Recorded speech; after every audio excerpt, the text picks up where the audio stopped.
For over 600 years, the Ottoman Empire stood as one of the most powerful forces in the world, stretching across Europe, Asia, and Africa. It shaped history, built grand cities, and commanded vast armies that struck fear into its enemies. How did a small Turkish state on the edge of the Islamic world grow into a superpower? What made the Ottomans so successful, and what led to their downfall? From legendary sultans and epic battles to political intrigue and betrayal, this is the story of the Ottoman Empire, its rise, its golden age, and its ultimate collapse. Stay with us as we journey through 6 centuries of conquest, ambition, and power. The story of the Ottoman Empire begins in the rugged landscapes of Anatolia, a land torn by conflict and shifting powers. In the late 13th century, the once mighty Seljuk Empire was collapsing, leaving behind small, independent Turkish states known as beyliks. One of these beyliks, a relatively small and unremarkable one at the time, was led by a man named Osman. Osman was not a king, nor was he born into an empire. He was the leader of a nomadic warrior clan, but he had something that set him apart: vision. Unlike many other Turkish lords who were content with ruling their small domains, Osman dreamed of something greater. He saw the weakening Byzantine frontier to the west as an opportunity, not a threat. Under his leadership, his warriors, known as Ghazis, fought relentlessly against the crumbling Byzantine outposts. These Ghazis were not just soldiers, they were holy warriors driven by both conquest and faith. They raided border towns, tested enemy defenses, and slowly expanded Osman's control. By the late 1200s, his influence had grown so much that he declared independence from the Seljuks. This moment, in 1299, is considered the birth of the Ottoman Empire. But Osman would not see the full fruits of his ambition.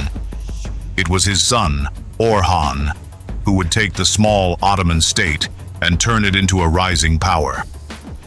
Unlike his father, Orhan was not just a warrior, he was a strategist. He expanded into the heartland of Byzantine-controlled northwestern Anatolia, capturing Bursa in 1326, which became the first Ottoman capital. Bursa was more than a city. It was a statement. It proved that the Ottomans were not just raiders, but empire builders. As the Ottomans expanded, they developed something unique: a highly adaptable and inclusive system of rule. Unlike many of their rivals, they did not simply destroy the civilizations they conquered. Instead, they absorbed them, blending Islamic, Persian, and Byzantine influences into their own. They allowed Christians and Jews to live under Ottoman protection, governed by their own religious leaders, in exchange for loyalty and taxes. This policy would become one of the defining strengths of the empire. But the real turning point came in the mid-14th century when the Ottomans did something that would change history forever. They crossed into Europe. In 1354, an earthquake struck the Gallipoli Peninsula, damaging the Byzantine forts along the strategic Dardanelles Strait. The Ottomans seized the opportunity, taking control of the region and establishing their first European stronghold. This was a game changer. From this moment forward, they were no longer just an Anatolian power. They were an empire expanding into the Christian world. Then came Murad I, a ruler who would cement the Ottomans' place as a dominant force. Under his leadership, the Ottomans expanded deep into the Balkans, defeating the Serbs at the Battle of Kosovo in 1389. This battle was more than just a military victory. It shattered the resistance of the Balkan states and opened the door for further expansion. Murad's son, Bayezid I, continued his father's campaigns, earning the nickname Yildirim, or the Thunderbolt, for his lightning-fast military strikes. He even besieged Constantinople in the late 1300s, coming closer than ever to capturing the Byzantine capital. But his ambitions were cut short in 1402, when he faced a threat greater than any Christian army: Timur, the Turco-Mongol warlord from Central Asia. At the Battle of Ankara, Timur's forces crushed the Ottomans, capturing Bayezid himself. The once unstoppable empire fell into chaos, and for over a decade, civil war raged as Bayezid's sons fought for control. Many believed the Ottoman dream had come to an end, but it hadn't. A new ruler would rise from the ashes of this crisis, Mehmed I. He not only restored order but rebuilt the empire's strength. By the time his grandson, Mehmed II, took the throne, the Ottomans had become more powerful than ever. And this young sultan had one goal that would define history: the conquest of Constantinople. The city that had stood as the Byzantine Empire's capital for more than 1,000 years was now within reach, and the Ottomans would stop at nothing to take it. For more than 1,000 years, Constantinople stood as the jewel of the Byzantine Empire, an unbreakable fortress separating Europe from Asia and Christianity from Islam. Countless armies had tried to take it, and all had failed. Its massive walls, some nearly 12 meters thick, had withstood sieges from Persians, Arabs, and even Crusaders.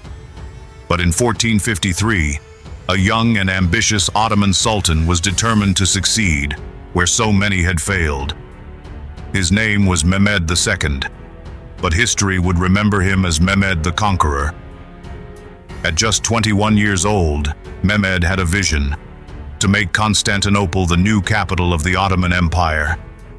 He knew that taking the city would not only grant him immense power, but would also cement his legacy in history. But first, he had to break through the greatest defensive system of the medieval world. In early April 1453, Mehmed marched toward Constantinople with an army of nearly 80,000 soldiers, supported by hundreds of warships and an arsenal of massive cannons. Among them was the basilica, a cannon so enormous it could fire 600-kilogram stone balls, capable of shattering walls that had stood for centuries. Inside the city, the Byzantine Emperor Constantine XI had fewer than 10,000 defenders, a mix of Byzantine soldiers and a few hundred Genoese and Venetian allies. They knew they were outnumbered, but they had faith in the city's legendary walls. For weeks, the Ottomans pounded the defenses. The ground shook as the cannons fired, sending massive chunks of stone crashing down. But the walls of Constantinople were not so easily destroyed.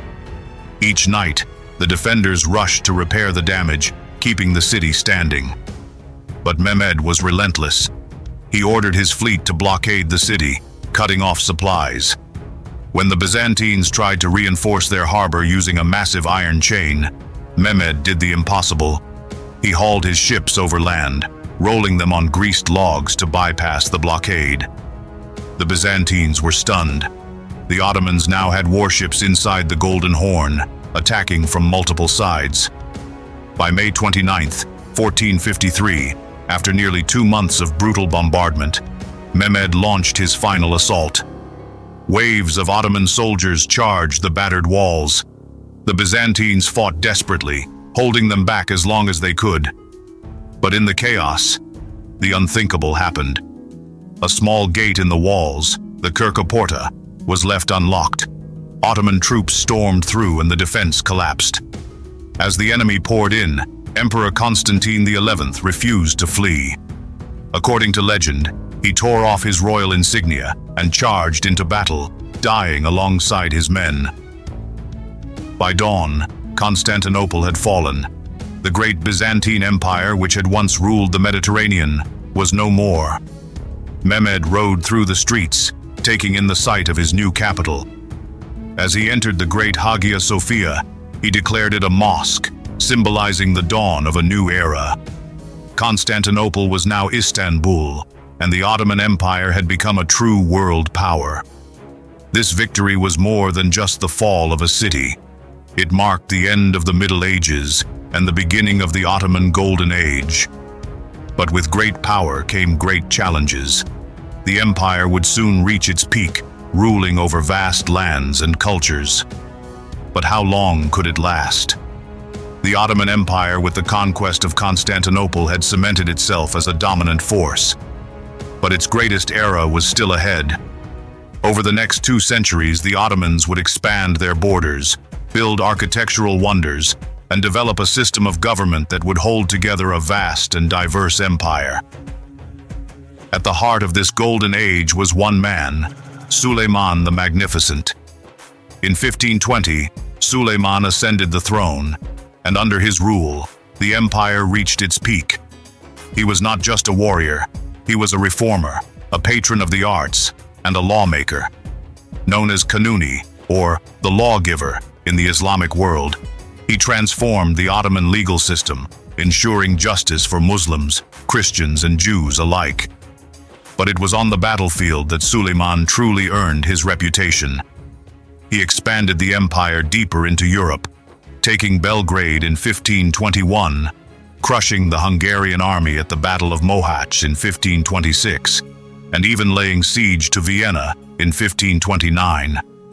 Though the siege ultimately failed, it sent a clear message. The Ottomans were now a force to be reckoned with in Europe. At the same time, the empire dominated the seas. The Ottoman navy, led by legendary admirals like Barbarossa, ruled the Mediterranean.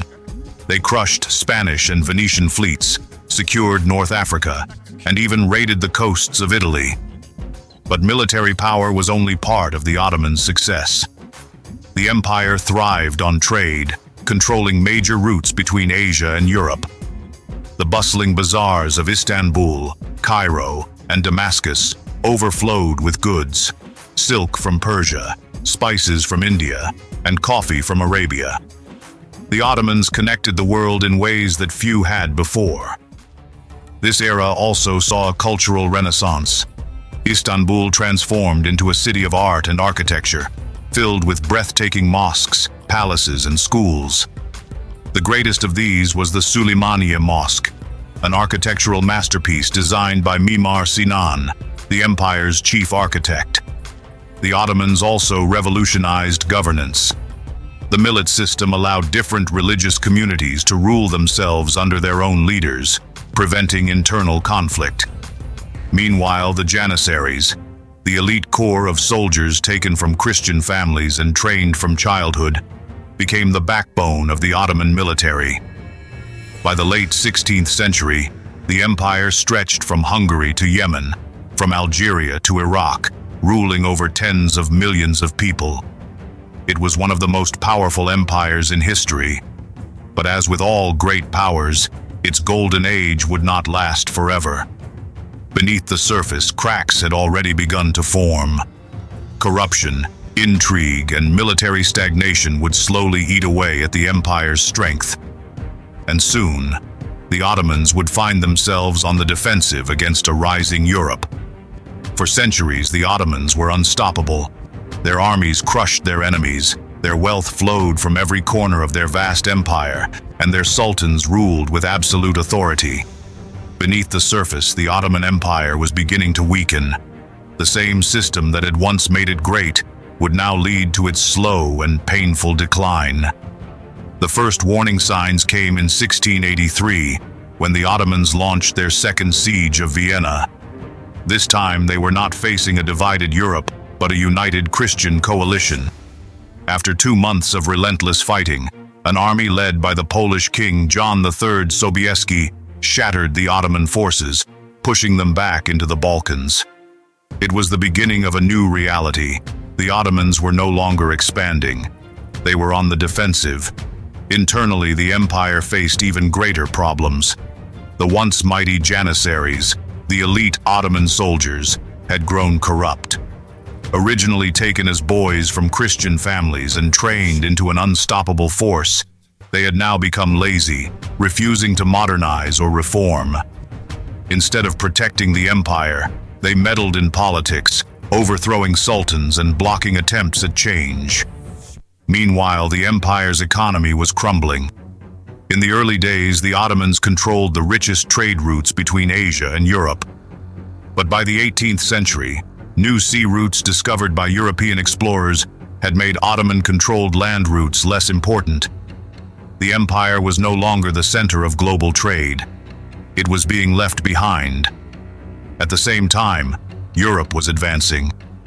The Industrial Revolution brought new technologies, stronger economies, and powerful modern armies. While European powers embraced firearms, modern war tactics, and factories, the Ottomans struggled to keep up.